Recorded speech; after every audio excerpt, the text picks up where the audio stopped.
So I hope you all enjoyed seeing those commercials that you remember from like middle school. I've been out of the business a little while now, and obviously those commercials were not done when I was a white guy.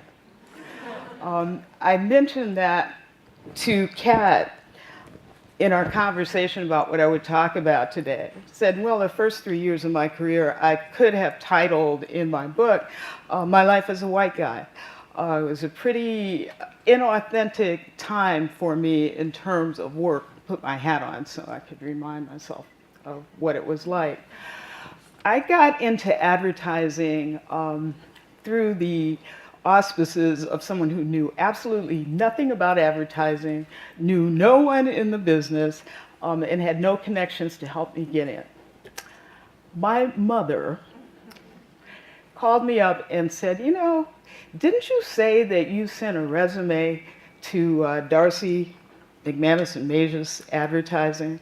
And I said, yeah. She said, well, you know, the president of Darcy gave a speech at the NAACP Freedom Fund dinner and said that they were looking for African American people and just couldn't find any. You might have heard that speech given by somebody else, you know, like yesterday, because the same thing is being said. But at any rate, I called them up and told them that I had sent in a resume and no one had ever called and followed up in any way to inquire who I might be. And I think out of fear of being embarrassed, they gave me an interview. But by that time, I had been writing for a little while for a music theater around here, Pine Knob Music Theater. I don't even know if it still exists anymore. So I took my rock and roll journalism in and a magazine contest entry that I had done, and sure enough, I walked out a junior copywriter. But what I didn't realize that I was signing up for was a stint in my first creative group as one of 2 women in a group of 22 white men. We were an experiment because my boss, the group creative director, who actually went on to become worldwide CEO of the company, so maybe it was a visionary, thought, what if we ask a couple of girls what they thought about cars? So that was my first job. And in it, what I found was that I was most successful when I learned to think like, write like, talk like, joke like the white guys who surrounded me. But what I also found is that when you do that, you're suppressing yourself. And Deirdre was saying that she has to hold in the black girl magic. I think I didn't have a lot of magic, but I had a lot of black girl. And you can only hold that in for so long, and then it comes out in some way when you least expect it. So I'm going to read you just a little something from my book, which will be available after this session for you to buy downstairs if you want to. This is called Was It Something I Said? And it's the prologue to the book. I could feel the thing gaining momentum as it came around the table and headed for me. I felt my anxiety rising and briefly wished I'd had another drink instead of stopping at one. I hadn't thought it wise to get too high, but now that my nemesis was coming my way, a little liquid courage wouldn't have been bad to have. The thing had the guys in the room in a frenzy, each one trying to best the man who had spoken before him and avoid the wrath of the thing. The thing was the ferocious one-upsmanship my white male colleagues called on to cut each other down to size, to carve out the pecking order. The thing was an unexpected guest at the big ad agency dinner. Like the popular TV series Mad Men, the advertising agency was a clubby drama, full of anxious, driven white men seeking money and power of every sort, power in the marketplace, power with clients, power over colleagues, power over the few women who had managed to find their way into the business. The quest to gain and wield influence had long since taken on a life of its own. The thing was its weapon. Tonight, I was the least powerful entity in the crowd, a black girl, trapped with the thing in a room full of madmen. I racked my brain for something to say that would show I could hold my own. I felt like a schoolmarm in a frat house. In the office, I could opt out of this competition and let my work created with time and thought, speak for itself. In this intense, liquored-up room, the new girl, in 1976, the office's only black, had no choice but to show and prove on the spot. As I scanned the crystal and china-laden room, I could see the tension in the bodies of the white uniformed, brown-skinned waiters and female attendants who looked like my cousins and great aunts. All evening, I had tried to read their averted eyes as they quietly went about their jobs. Now those eyes were all on me, the only black person in the room, not serving canapes or drinks. Would mine be the cringe-worthy words of a happy to be here Uncle Tom? Or some militant mess that would make the white folks scared and mean? No one knew, least of all me. I was about to perform live at the Bloomfield Open Hunt Club, direct from the lakeside projects on the shores of Mud Lake. The thing picked me up and threatened to throw me back into that polluted pond. Go for what you know, kid, it snarled. It didn't give a damn whether I could swim or not. In the grip of the thing, I said the only words I had been sure would come out of my mouth. Valerie Graves. And then something else safe. Copywriter. I looked at my half-drunk colleagues, waiting to see if the thing would drown me. Then I listened as the next words tumbled recklessly out of my mouth. And token. There was an audible intake of air from both white and black folks for entirely different reasons, followed by gales of laughter from the agency crowd. My black brethren gave me looks that said, "Girl, I hope you know what you're doing." I didn't, but whatever it was, the thing would not take me under that night. The next morning, the CEO paused as he passed my doorway.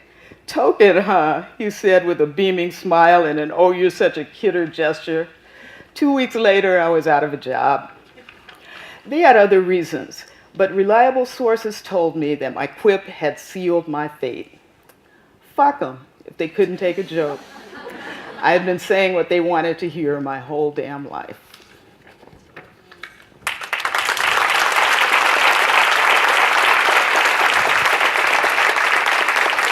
So I hope it doesn't seem like my life as a white guy was a lost leader, but actually my life as a white guy was pretty short-lived because in the absence of the ability to bring my whole self to work, to be authentic, I found endless ways to rebel, to act out, from calling myself a token at the big ad agency dinner to like being kind of a tardy screw-up. I did have some talent though. And so they put up with me for quite a while, and until finally I would force them to give up because I think I couldn't take living that way anymore. So I moved to Boston and went into packaged goods advertising and became a white woman. The subtitle of my book is Becoming the Woman That I Pretended to Be, and people sometimes ask me what I mean by that. What do you mean the woman you pretended to be? From the time I was just a little highly verbal and precocious kid growing up in a housing project in Michigan, I kind of knew that I wanted to do something for a living that was a million miles away from anything that I saw anyone around me doing. And there were no Oprahs, there were no Michelle Obamas. The stars that were out there for me to look at were all simply beautiful women, you know, the Dorothy Dandridges and Lena Hornes of the world. But there was no one that I saw who had a creative job, who used words for a living. So I had to kind of make up a person like that. And I did that from a very young age, although she got revised over the years as I grew older and somewhat more sophisticated. I began to have a different picture of who that woman might be, and hopefully I did grow up to become her. But along the way, there were a lot of missteps and a lot of life lessons, and so I hope that I can share just a few things that I learned along the way. The first one, as evidenced by what I just read to you, is if you're pretending yourself into being, and I highly recommend that you create someone who's always just a little bit in the future. Just a little bit, I can see myself being her, but I'm not quite her yet. Make sure that that's somebody that you actually can become. You can't ever become a white man if you're a black woman. And that was something that I hadn't given any thought to, but I was in the process of sort of doing that inauthentic thing. When it finally occurred to me, it was like, you've got to find another way to be if you're going to be in this business, and be yourself, because you can't ever be that person. And the evolution of that, the logical next step is to understand what your genuine strengths are and the value of your authenticity. So moving to Boston and becoming a black woman didn't turn out to be the whole solution to the problem. It did give me some experience that I hadn't had before. It did take me out of the world of guys in cars and trying to be one of the fellas and laughing at jokes that I didn't think were funny, and some of which were at my expense. But it was still not really living authentically. So my advice is to keep it going. Find your own authenticity. Find the value of your strengths. That happened for me when I moved to New York, when I was offered a job by a visionary guy named Byron Lewis. He was the sort of person who would start an advertising agency, though he had never worked a day in advertising. He saw an opportunity, he saw a need. So he went out and started an advertising agency to do advertising directed to African American consumers. The way that I think of this now is that when I went into advertising, I found my profession. When I went into multicultural advertising, I found my calling.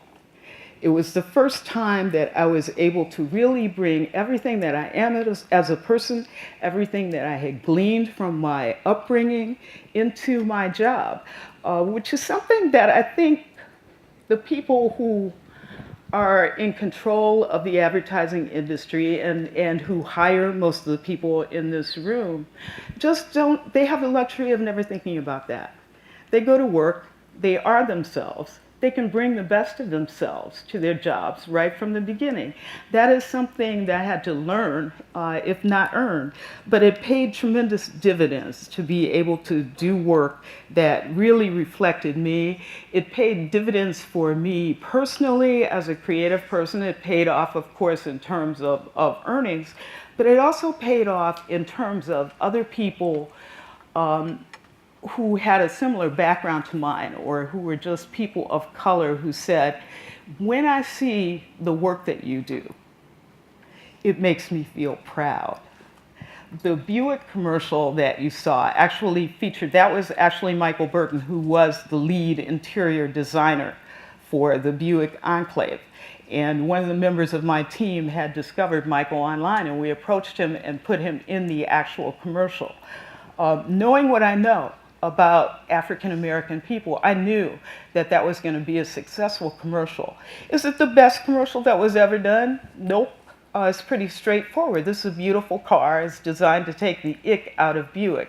But what it also did was shatter completely the research records for changing purchase preference among African American consumers.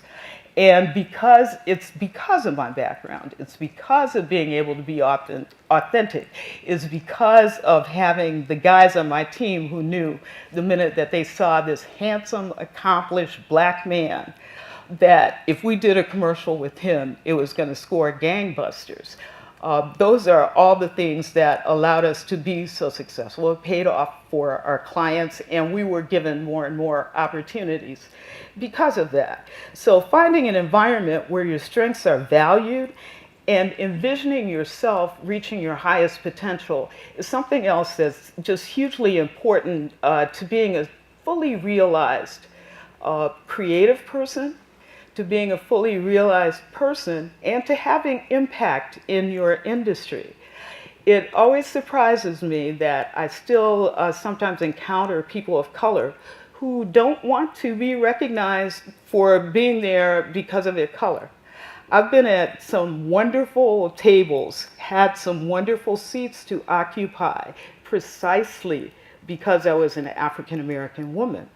And I encourage you all, whatever you are, to take advantage of that, to explore it to the fullest, to never be shy about bringing all that you are, and that very much includes being a woman.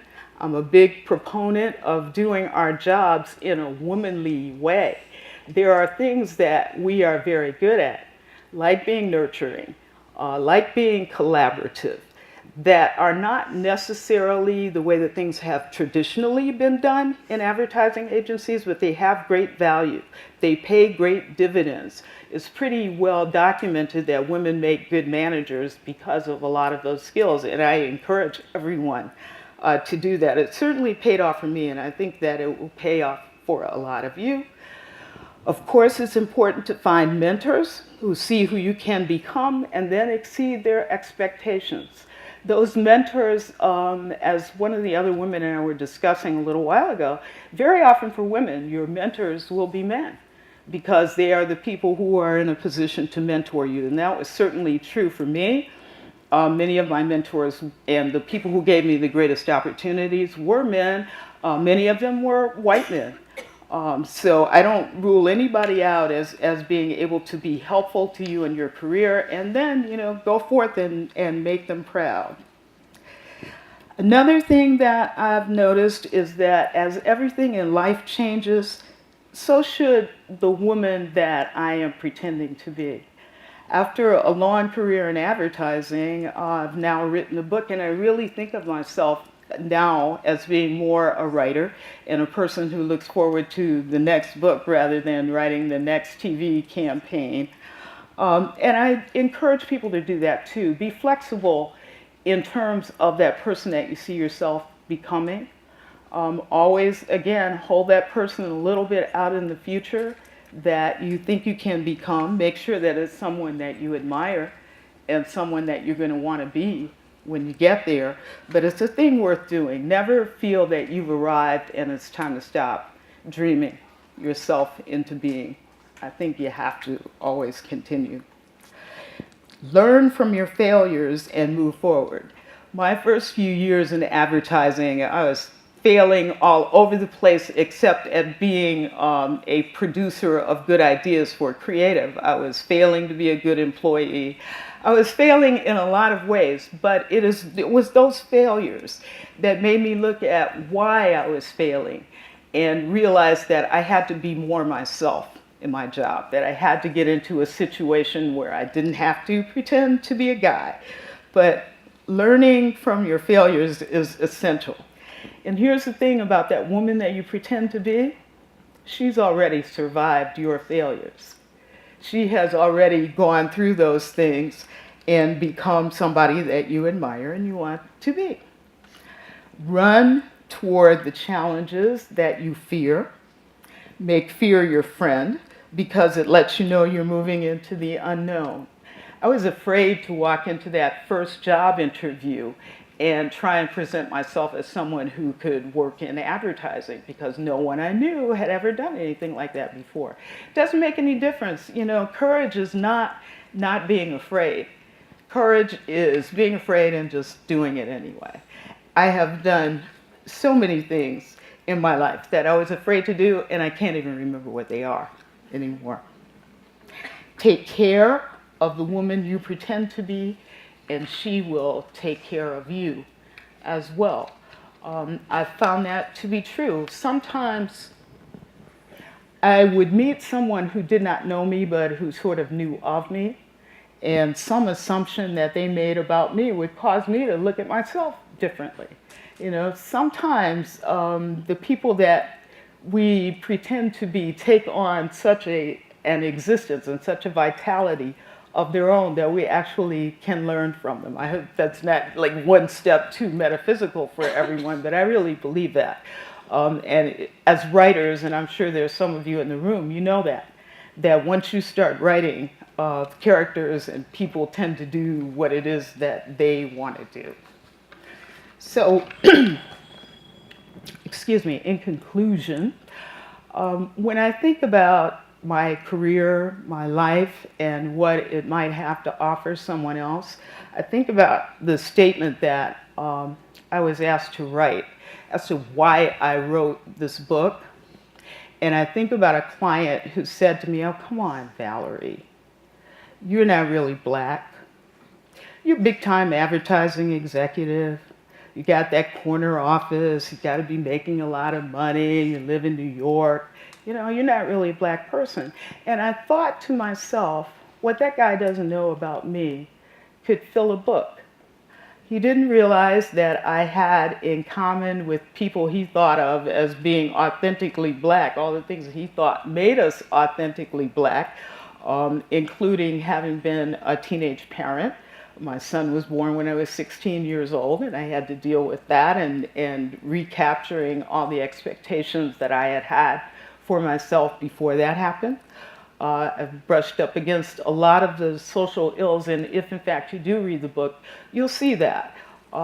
So it's important to realize that all of the challenges of your life shape you, make you the person you are, bring value to your life, bring value to you as a creative person. I don't know, I might have been some boring academic if Brian hadn't been born when I was 16 years old. I might be some PhD, but I would not have had a chance to have the career that I've wanted. I would not have had the chance to understand how important it is to follow the first imperative of my life, which is to be a black woman.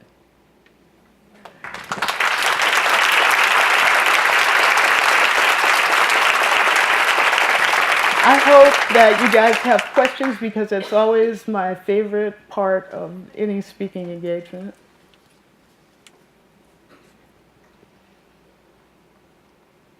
No? Okay. What advice would you give people that are the first and only in their agency? First and only anything? Well, I think that it's important to embrace that. I think that it can be very affirming to be the first anything, because it makes you realize that you are in fact special and probably have something unique to offer. I think it's always just important to be excellent, to be yourself. You can accept the mantle that you represent a whole bunch of other people, or you can be there just representing yourself. But if you are excellent, it won't matter.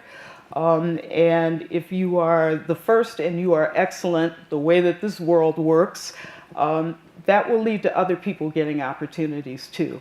So I think you should just embrace it, do your best, absolutely. Hello.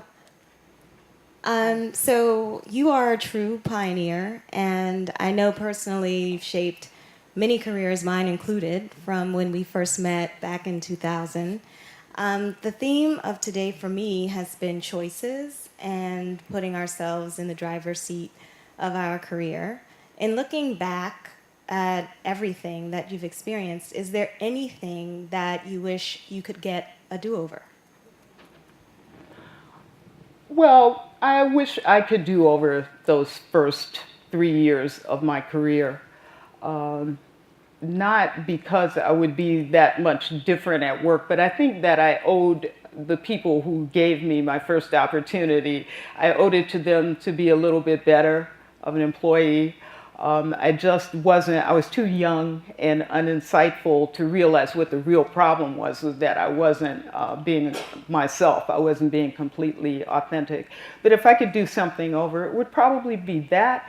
And the other thing is that there was a point in my career at which I probably should have started my own agency instead of trying to become ever more powerful at someone else's agency, because that was a hard lesson for me to learn, is that you can build someone else's company, and as long as you are an employee, they can at some point decide to no longer employ you. So I do kind of wish I'd done that. For those of us who are of privilege, so I'll say white, men, women, who want to make people in our agencies feel comfortable that can't be their real selves, what advice would you give us? You know, I have thought a lot about this term inclusion, because I have been in this business a long time and watched the nomenclature change, from minority to multicultural, from diversity to inclusion. And I just heard Leeson say in the previous breakout session that she wasn't so crazy about inclusion because it implies that you have the power to include someone in something that you own. What I would say is try and cultivate a sense that this belongs to everyone, and that person who doesn't enjoy the same privileges that you do may not at all resent the fact that you have those privileges. They more resent not being seen to have very valuable qualities of their own. So I would say just, open your mind and look at who that person really is and realize that you're not simply doing something for them, that they are bringing something to the party too. So being a African American female author, have you experienced some of the same challenges and hurdles that you experienced being in the advertising world? And if so, how are they differ? How do they differ, or how are they kind of the same? That's a great question, and very germane too, because a friend of mine who actually happens to be a white man was in large part responsible for my writing a book, any book, because I hadn't really thought about it seriously. And he pitched my story to his agent, who was a white woman. And she was very encouraging after she spoke to me, and I wrote 100 pages, and she said, "Oh, keep going." But then, because of a business dispute that they had, she kind of kicked both of us to the curb, and I had to go find an agent on my own.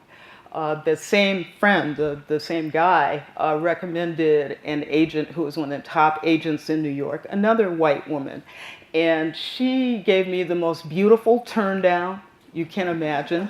It was, "I love your book. I think it's fabulous. I have no idea how to market this book." And that made that little bell go off in my head that said, you know what? I need an African American agent. I need someone who understands that, for example, and I dare only mention my name in the same sentence with Maya Angelou, who is a hero of mine, that she wasn't a known person, she wasn't a known author, that someone just had to take a chance on the fact that there was an audience for a book like that by a black woman. And just through, I don't believe in chance, but I happened to be on the board of directors with one of the top black women in publishing in the United States, Marie Brown. And the director of this theater that we were on the board of was like, "What, are you crazy? Get Marie to read your book." And Marie Brown has become my literary everything, my big sister.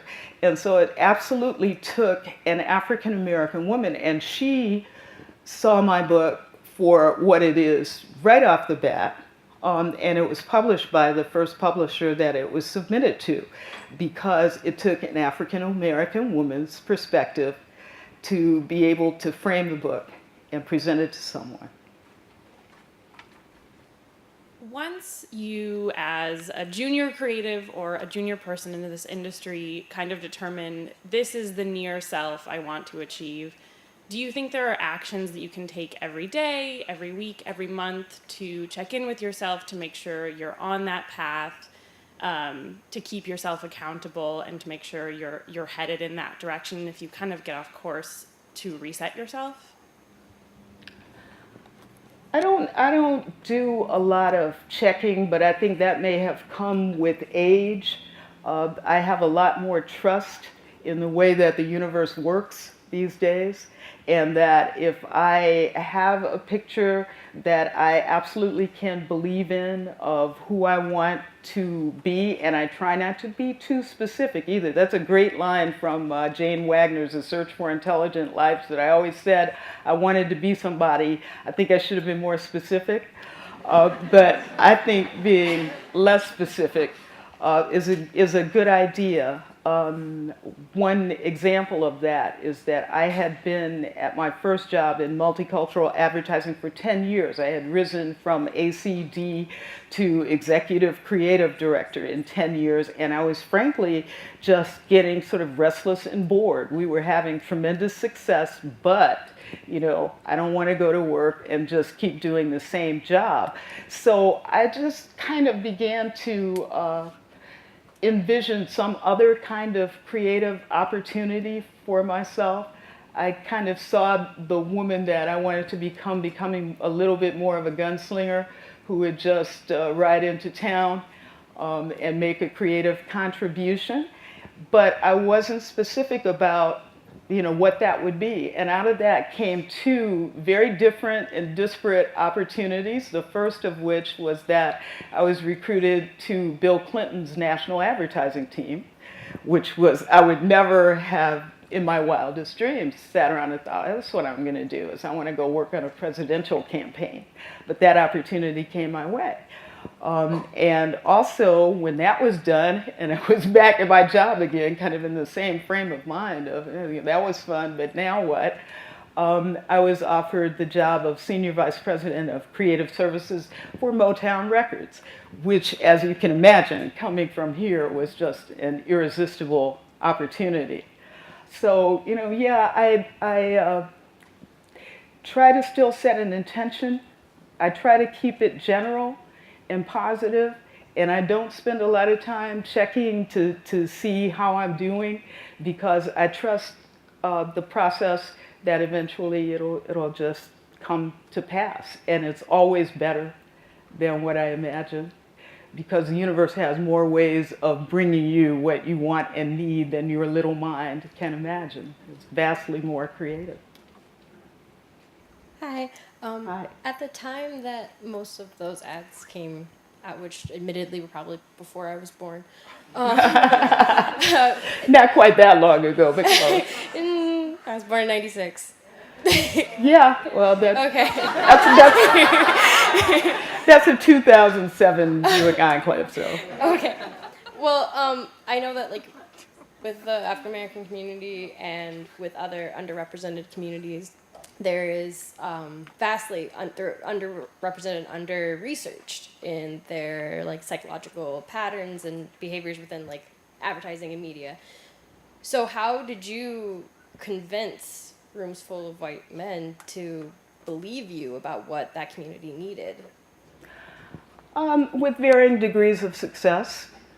That was one of the things that we used to talk about a lot at multicultural agencies, was that we could only sell as much of the Black experience as our clients could accept, or that was within their belief system or their realm of familiarity. For example, we had the Kodak account at Uniworld. This was when Whitney Houston was early on in her career, but she did have a hit called How Will I Know? We could have gotten her for $35,000. Client never heard of her, So there was some of that, and it happened not only to me as a creative. People would bring in research, they bring in numbers, and if you have a client who's not inclined to want to do what you want them to do, they'll question your numbers. Where'd you get those numbers? We've never seen numbers like that before. So we sold what we could, which was a lot, and not everyone has a closed mind. Our clients came to us for a reason too, and we were generally very successful with our efforts. So that made it easy. It got easier, with success. Well, if I had 2 minutes before, then time must be up. I want to thank all of you. I want to tell you what a joy it is to speak to a room with this many women in it who are in the advertising business. As you can imagine, it's changed an awful lot in the years that I've been in it, but even though we still have work to do, I want to thank you, Kat, for this opportunity. I couldn't leave the podium without saying that. Someone, a mutual friend, just said, you and Kat need to know each other, and boy, was he right. Yeah, it was a guy. This is also true. So listen, thank you all for listening. And hopefully I'll see some of you downstairs.